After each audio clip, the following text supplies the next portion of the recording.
there's no secret that Jake Roberts has criticized you for the time he spent in a tag team with you in the NWA early in his career, saying your style was slow and boring, and you wouldn't main event anywhere. That's basically what he was saying. How do you respond to Jake's comments? I don't want to respond specifically to Jake's comment because I didn't hear that firsthand. I hear you. And I don't know if you did or not, and I don't even know if it's true. It could be. Mm-hmm.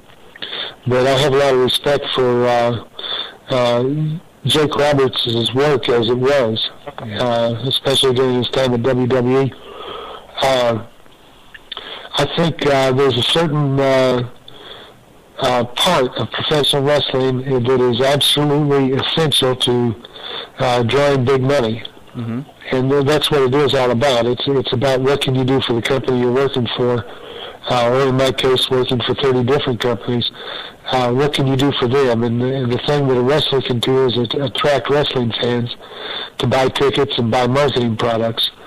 There's a certain credibility that needs to go along with any championship, but especially the World Championship. Right. And I think my style of wrestling brought credibility. Absolutely. To professional wrestling, and some of my opponents were extremely credible. Rahul McDaniel, Jack Briscoe, and many others. If they were wrestling me for the world title, they certainly were credible. But I think that's something that's necessary, and I think all the exotic cage matches, mm-hmm. death matches, chain matches, climb up pole matches, I think it's all a part of what is the total package that makes professional wrestling what it is. And I would be the first to say ladder matches are spectacular, and it's an absolute necessity to be a part of the total picture. But also there's a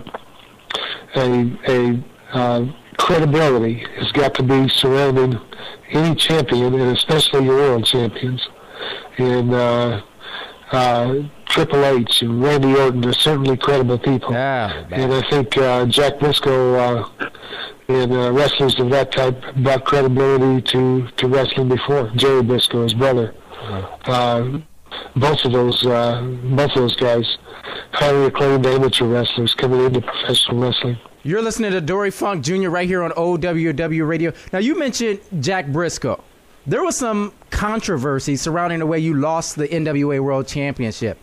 You were originally scheduled to drop the belt to Briscoe in 73, but you were reportedly involved in a pickup truck accident on your father's ranch before that match.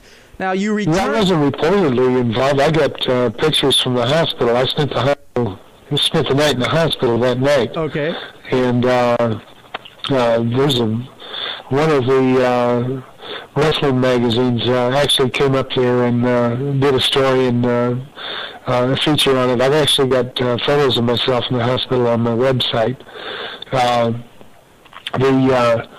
The discrepancy or the problem or the difficulty was the National Wrestling Alliance and the promoters' rush to get me back into the ring, and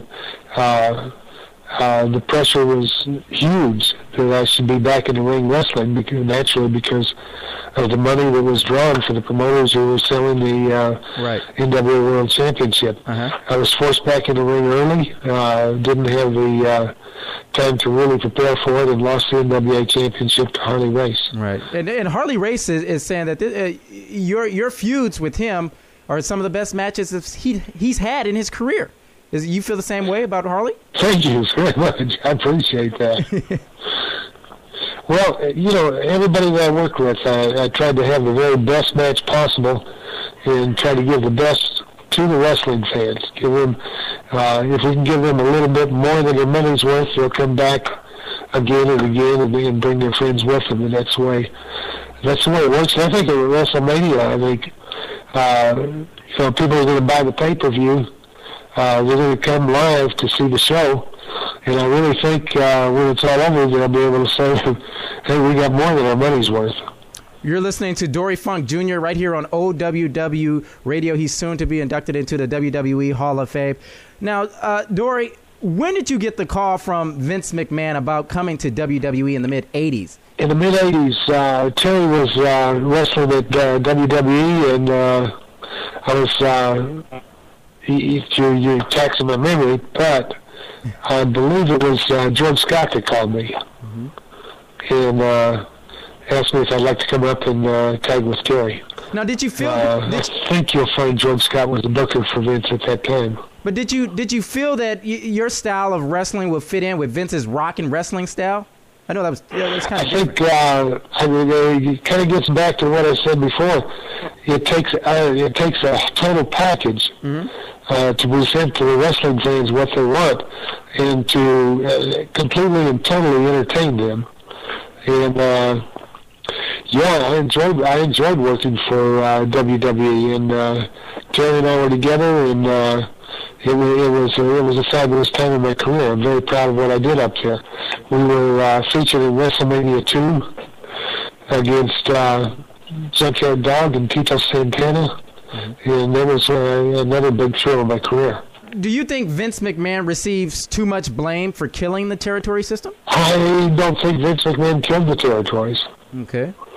I think there was a centralization of television that was going to happen, and I think Vince McMahon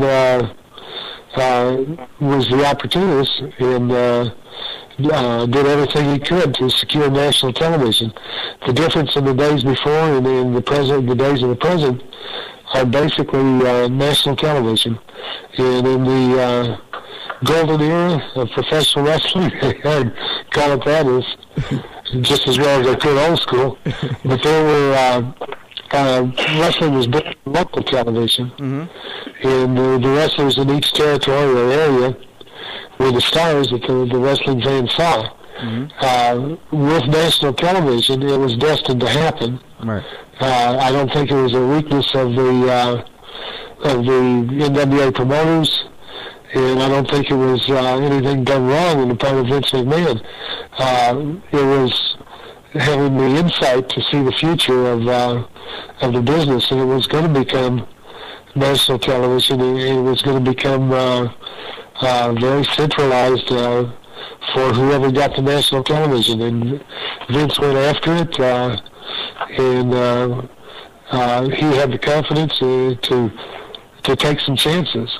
And nothing that he did came without unbelievably hard work. He's still doing it today. That actually makes that makes sense, because the changing of the times has influenced a lot of things, whether it be nationalizing of television programs or TV stations, the Attitude Era for the WWE, and even now currently what Vince is doing with PG ratings over TV 14, what TNA is doing. So changing of the time is pretty much what we can say that killed the territory systems. Now, after Terry left the WWE following WrestleMania 2, you spent a lot of time teaming with Jimmy Jack Funk. Whose idea was it to bring in the third Funk? It was WWE management. They were looking for someone to replace Terry, and Jimmy Jack was available at the time, and I think we made a good team. We had some great matches up there. So you think he carried the gimmick well? Yes, I do. All right. You're one of the most revered Americans to ever wrestle in Japan. You and Terry were actually the first foreigners to be considered faces in Japan, and one of the few Americans ever allowed in a Japanese dressing room. How was this experience? It was a fabulous experience. We would go to Japan, and well, you know, it wasn't that way all the time. When I first went over there, it was stacked Americans on one side and wrestle the Japanese. Right. That's during the time that I had famous matches with Antonio Inoki for the NWA World Title, and Giant Baba and Seiji Sakaguchi. Back in the beginning days, it was the Americans against the Japanese.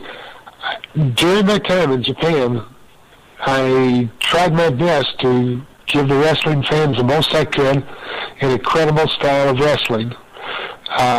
I also took notice of, even though the fans at that time were very quiet, they were extremely interested in what was taking place in the ring. Right. And it was a case of working hard, giving my best, and on the part of Terry too, both of us. And the Japanese wrestling fans, if they were going to like an American, they picked us. Mm-hmm. And it did become a situation that we were considered Japanese over there. We traveled with the Japanese, stayed with them, mm-hmm. and they treated us terrific. Even